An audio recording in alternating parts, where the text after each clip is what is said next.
100시간 만에 2000개입니다. 미국이 이란 영토를 공습하기 시작한 지 단 나흘 만에 이란의 탄도미사일 공격 능력이 작전 개시 전과 비교해 90% 사라졌습니다. 드론 공격 능력도 83%가 무너졌죠. 미 중부사령부가 공식 발표한 숫자입니다. 감이 잘 안 오신다면 이렇게 생각해 보세요. 우리나라 전체 군사기지가 100곳이 있는데 나흘 만에 그중 90곳이 지도에서 지워진 겁니다. 남은 건 껍데기 10곳 뿐이죠. 이 전쟁이 우리 주유소 기름값과 장바구니 물가와 직결되어 있다는 사실 알고 계셨습니까? 오늘은 이 전쟁이 어떻게 시작됐고 지금 어디까지 왔으며 우리 생활에 어떤 의미인지 하나씩 짚어보겠습니다. 먼저 이 작전이 어떻게 시작됐는지부터 보겠습니다. 2026년 1월 27일 미국 항공모함 3척이 인도양 해역에 집결했습니다. USS 에이브러햄 링컨을 포함한 항모 전단 3개가 동시에 한 해역에 모인 거죠. 항공모함 한 척만 해도 전투기 수십 대의 구축함과 잠수함까지 딸려다니는 거대한 이동 군사기지입니다. 3척이 한꺼번에 같은 바다에 모였다는 건 단순한 훈련이 아니라는 신호였습니다. 트럼프 행정부가 이란의 핵 프로그램 재개와 미사일 위협을 명분으로 실질적인 군사 옵션을 검토하고 있다는 뜻이었죠. 그리고 2026년 2월 28일 트럼프 대통령이 장대한 분노 작전을 명령했습니다. 작전 개시와 동시에 미 공군 B-2 스텔스 폭격기들이 이란 영토 깊숙한 곳으로 날아갔습니다. 목표는 땅속에 묻힌 탄도미사일 발사대였습니다. 여기에 투하된 무기는 2000파운드급 페네트레이터 폭탄 수십 발이었습니다. 페네트레이터 폭탄이 뭔지 생각해 보시면요. 지하 수십 미터까지 뚫고 들어가 폭발하는 특수 무기입니다. 일반 폭탄이 지붕을 부순다면 이 폭탄은 지하 벙커 자체를 통째로 날려버리는 거죠.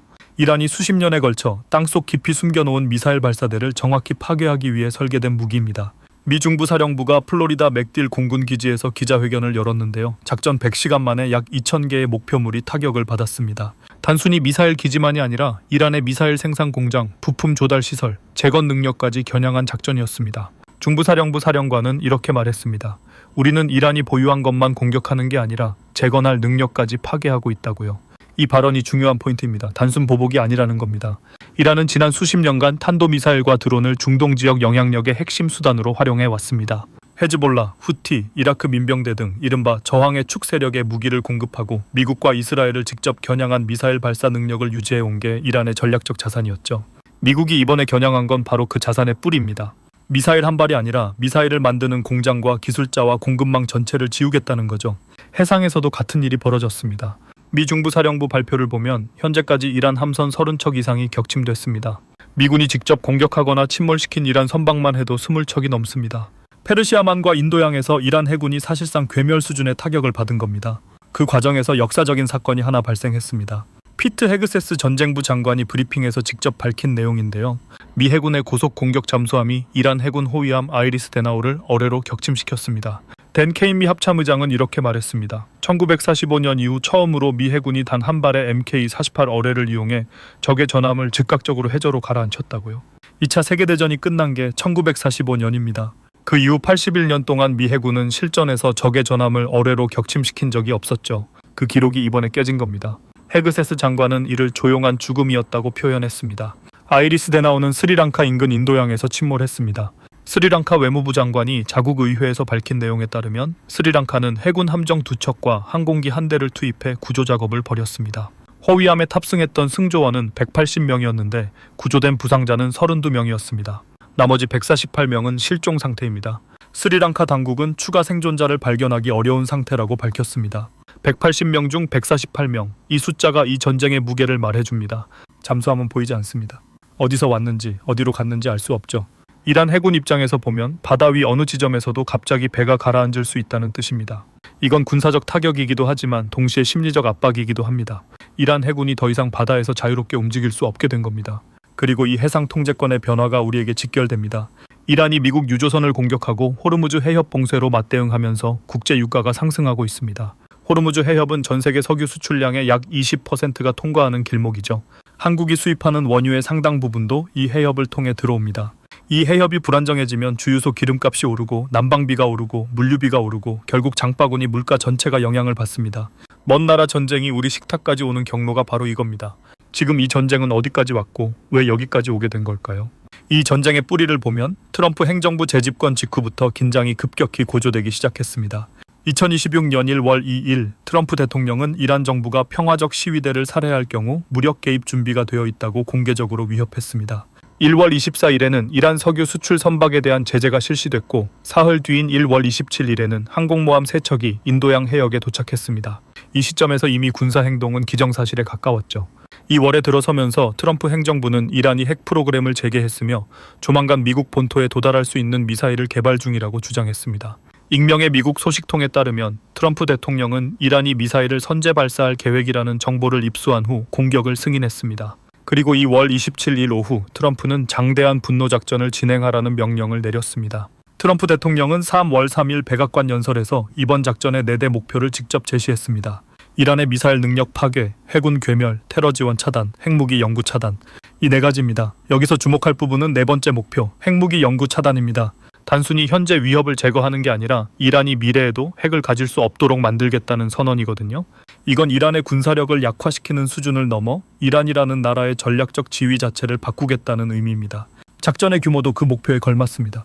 미 중부사령부 자료를 보면 작전 100시간 만에 약 2,000개 목표물이 타격을 받았습니다.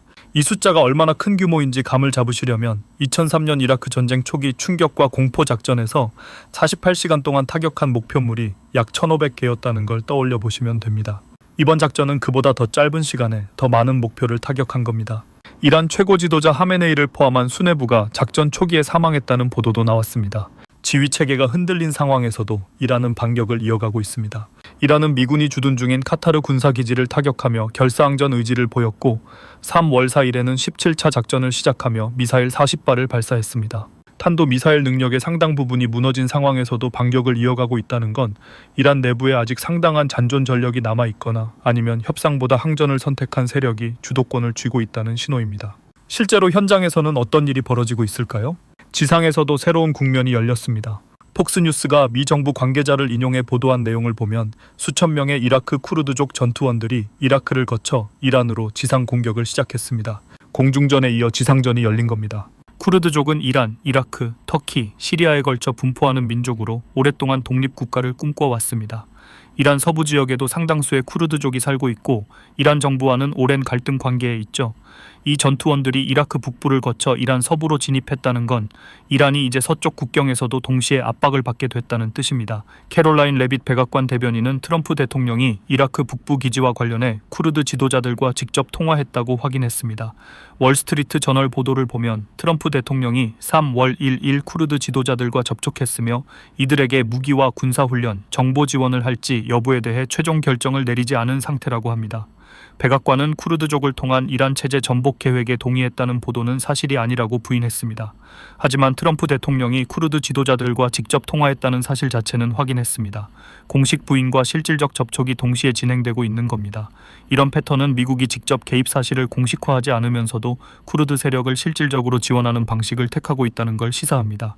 공중 폭격과 지상 쿠르드 전투원 투입이 동시에 진행되고 있다는 건 이 전쟁의 성격이 단순한 미사일 기지 타격을 넘어서고 있다는 신호입니다. 이란의 군사 인프라를 파괴하는 동시에 이란 내부와 국경지대에서 동시다발적인 압박을 가하는 구조죠. 군사 전문가들은 이 패턴을 체제 교체를 염두에 둔 복합작전으로 읽고 있습니다. 이 전쟁이 우리 생활에 어떻게 연결되는지 그리고 앞으로 어떻게 될지 짚어보겠습니다. 심화조사 자료를 보면 2월 28일 공습 직후 국제 유가가 15% 급등했습니다. 한국은 중동산 원유의 70%를 의존하고 있습니다. 호르무즈 해협이 불안정해지면 원유 수입 비용이 연간 20조 원 추가로 늘어날 수 있다는 전망도 나왔습니다. 3월 4일 기준 원달러 환율은 1,500원에 육박했고 코스피는 방산주를 제외하고 5% 하락했습니다. 유가가 배럴당 100달러를 넘어설 경우 국내 휘발유 가격은 리터당 2,000원 이상으로 오를 수 있습니다. 이게 단순히 주유소 부담으로 끝나지 않습니다. 물류비가 오르면 마트 식품값이 오르고 난방비가 오르면 관리비 고지서가 달라지죠. 에너지 가격 상승은 우리가 소비하는 모든 것의 가격에 스며드는 방식으로 작동합니다. 앞으로 어떻게 될까요? 트럼프 대통령은 이란 정권이 10일에서 15일 이내에 합의에 도달하지 못할 경우 치명적인 군사적 결과에 직면할 것이라는 최후 통첩을 날렸습니다. 협상의 문을 완전히 닫은 건 아닙니다. 오늘이 3월 5일이니 최후 통첩 시한은 길어야 3월 20일 안팎입니다. 앞으로 2주 안에 어떤 결정이 내려지느냐에 따라 이 전쟁의 방향이 완전히 달라집니다. 낙관적으로 보면 이란의 탄도미사일 능력이 크게 무너진 상황에서 이란 지도부가 협상 테이블로 나올 가능성이 있습니다. 지휘 체계가 흔들린 상태에서 잔존 세력이 트럼프의 최후 통첩을 수용한다면 시한 안에 휴전 협상이 시작될 수 있습니다. 그렇게 되면 유가는 빠르게 안정될 가능성이 있고 국내 에너지 가격 충격도 단기에 그칠 수 있습니다. 반대로 비관적인 시나리오도 있습니다. 이란이 3월 4일에도 미사일 40발을 발사한 것처럼 방역을 이어가고 미국이 쿠르드 지상군 지원까지 공식화하면 이 전쟁은 중동 전역으로 번질 수 있습니다. 이란이 호르무즈 해협의 기뢰를 부설하거나 실질적으로 봉쇄에 나선다면 국제 유가는 단기간에 배럴당 $150 수준까지 치솟을 수 있다는 전망도 나옵니다. 그렇게 되면 한국 경제 성장률이 0.5%포인트 이상 하향될 수 있고 수입 물가 상승으로 인한 인플레이션이 5% 이상으로 올라갈 수 있습니다. 핵심은 두 가지입니다. 미국이 쿠르드 지상군에 대한 무기 지원을 최종적으로 결정하느냐, 그리고 이란의 잔존 미사일 전력이 어느 정도냐입니다. 미국이 지상 지원을 공식화하면 전쟁은 장기화 국면으로 접어들고 이란이 아직 상당한 미사일 전력을 보유하고 있다면 중동 전역의 미군 기지와 동맹국이 위협에 노출됩니다. 지금 이 상황에서 챙겨보셔야 할 것들이 있습니다. 국제 유가 흐름입니다. 배럴당 $100를 넘느냐 아니면 협상 소식에 다시 내려오느냐가 국내 에너지 가격의 분기점이 됩니다. 원달러 환율도 함께 보셔야 합니다. 유가가 달러로 결제되기 때문에 환율이 높으면 같은 유가라도 우리가 실제로 내는 돈은 더 많아집니다. 지금처럼 환율이 1,500원 근처에서 움직이고 유가까지 오르면 이중으로 부담이 커지는 구조입니다. 정리해 보겠습니다. 미국은 2026년 2월 28일 이란을 향해 대규모 군사작전을 개시했습니다. 작전 100시간 만에 2,000개 목표물을 타격했고 이란 함선 30척 이상을 격침시켰습니다. 81년 만에 어뢰로 적 전함을 격침시키는 역사적 장면도 나왔죠. 3월 4일에도 이란은 미사일 40발을 발사하며 방역을 이어가고 있고 수천 명의 쿠르드 전투원이 지상 공격에 나섰습니다. 트럼프는 10에서 15일 안에 합의하지 않으면 치명적 결과가 따를 것이라고 경고했습니다.